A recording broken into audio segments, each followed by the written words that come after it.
if it runs out of memory. It's recording, lovely. I wanted to ask about how you initially sort of stepped forward in terms of the public and started speaking out. Started to speak out. Well, I lived in Bournemouth, and old people started to ask me questions. Oh, I understand you are a Holocaust survivor. And after a while I felt like a freak, because there was only now and again somebody, oh, he was in a concentration camp. And there was no approach why I was in concentration camp. But what made me do the things that I have finished up doing, speaking to children, is because there was a rabbi in Bournemouth who was a child of a survivor. And he also learned that I was in a concentration camp. And that rabbi got in touch with me. He said, I would like to have a conversation with you.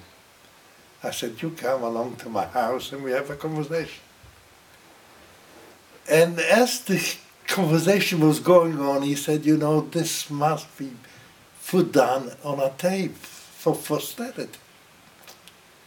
I said to him, nobody will believe what I've got to say. And after a while, all of a sudden, they said there is a film called what Schindler's List made about the Holocaust.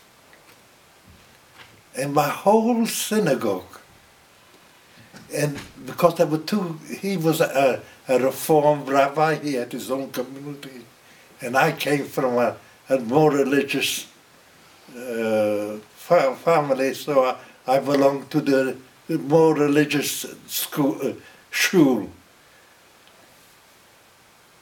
They all went to see the film, and they were surprised that I went to see this film. I said, I came to see what they really show, what it really will mean to the people who go and see it. Will they really believe it? Has it really put on the real thing, how things were happening in the concentration camp and how the people survived? Then the rabbi said to me,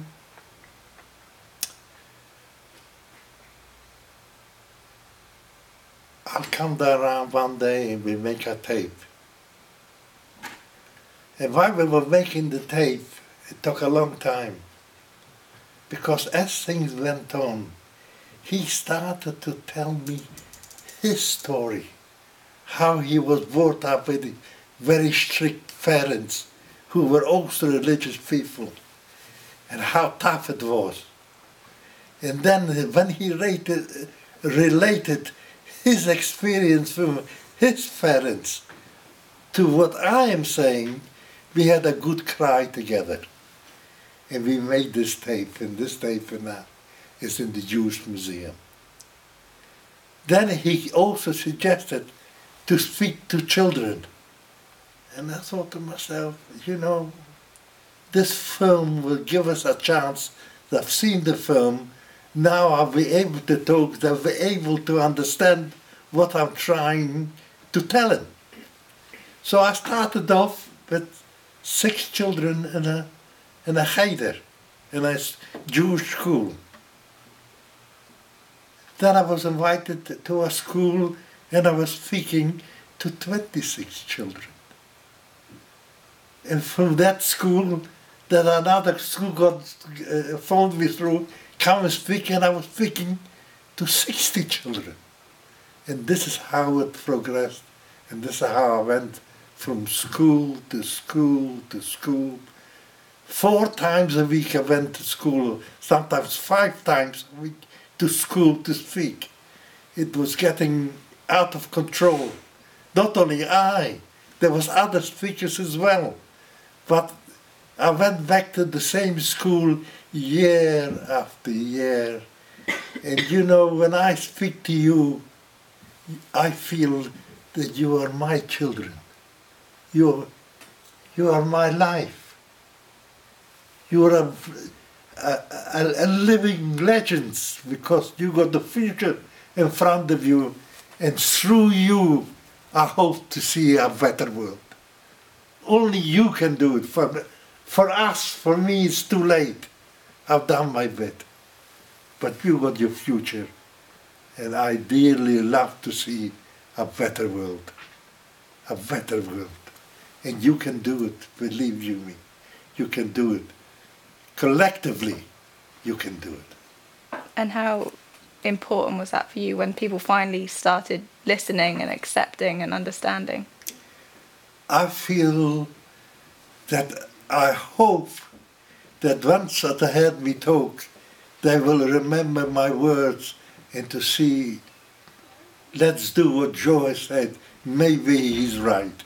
And I feel honored to speak to you children. Because as I said again, I know I'm repeating myself, you are the future, and it's all up to you. And what do you think that everybody who has come here today and has always come to your speeches, what do you think they take from that? Well, I can tell you something. I've got hundreds and hundreds of letters, really thousands of letters from children. And to find a child writing to me, and some of those letters are absolutely fantastic, that have changed their lives, that are helped them to cope with things at home, because you don't, some of the children, you don't know what kind of a life they have at home. And when I spoke, they connected the way they are living and what I went through. They were crying, breaking down and crying. Well, they felt for me. And at that time, I felt human souls are coming through my body. That it gave me pleasure to see them there, they stand, and they will change. And I can tell you the children that I spoke to, and I'm sure that where my son is speaking, they will take home something to remember and something for the better. And how do you think that your experiences during the war and during the Holocaust, how do you think they've made you who you are today and have defined you? I feel honored that God has spared my life to share my experience with the children, that they can take it forward. This is all I can say. I'm the luckiest man in the world. Not just to survive, to be able to mix with people and be married to a woman who loved me for 56, 57 years and looked after me like no other person, only God. Only God. And do you know something? I actually met angels. And in my later years, I realized that they were angels.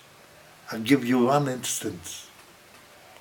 When we got married, when I had my first dance with my wife, an elderly man with a dirty ruffled coat on his back came after me and he touched me on my shoulder. He said, I would like to dance with your wife, your new wife. And I gave, but the first dance he stopped me. And he danced with my wife. When he finished the dance, I said to him, go over there and have a meal. And he disappeared. He gave me a coin. He gave me the coin. Yeah. Anyway, talking about angels. There's a place called the Holocaust Center and Excuse me, but you didn't finish the story. Because when the man went, he went after he had me. And I said to my mother, who was that man? She said to me, what man? Nobody else saw this man or saw me dance with him. And then I met the other angel was with crossing over the He border. put his hand on my shoulder and it was good, that's all I can say. If he put a spell on me, it worked.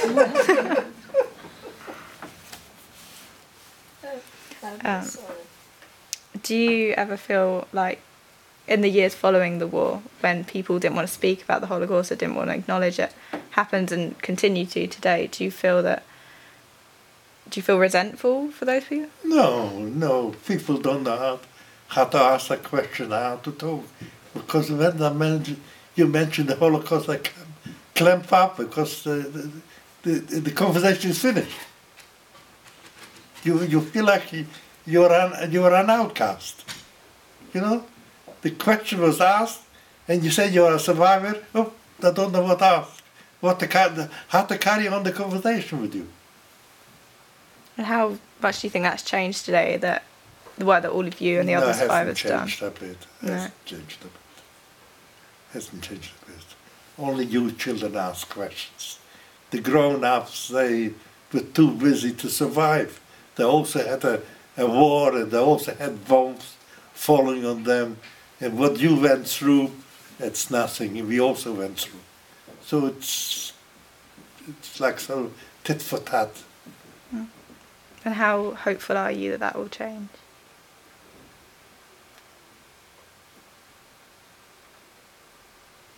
I feel that if you speak long enough and wide enough to the children, something must wrap up. Something must be done in order to make it better, to understand better. And I think that in years to come, maybe the world is getting smaller and smaller and smaller, and something will wrap up. I hope so.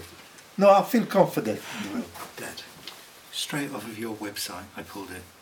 This is a message. Hello, Joseph. Just leaving a message to say your visit to my school, which was almost 10 years ago now, has always stayed with me. Your story was so powerful and touching that I still remember your talk. This one was a 16-year-old boy. I've read your book, Faces in the Smoke, at least 6 times. Not only is it incredibly interesting, but woven into your words is a much greater message of persistence, endurance, and this story made me realise how truly lucky I am and put my problems into perspective. I look up to you with great respect. I attended one of your talks back in February 2009. I will never forget it. That's where I purchased your book and you signed it for me. I always remember the incredible journey you went through. That's why I'm writing you today. Seeing you speak has inspired both me and everybody else in my school who attended your speech. I think that everyone should hear about your inspiring story. They keep pouring into your website. They're finding it online. You know you've left a message. Well, thank you very much. I don't know if anyone else had any questions. Has anyone got any questions say for Mark?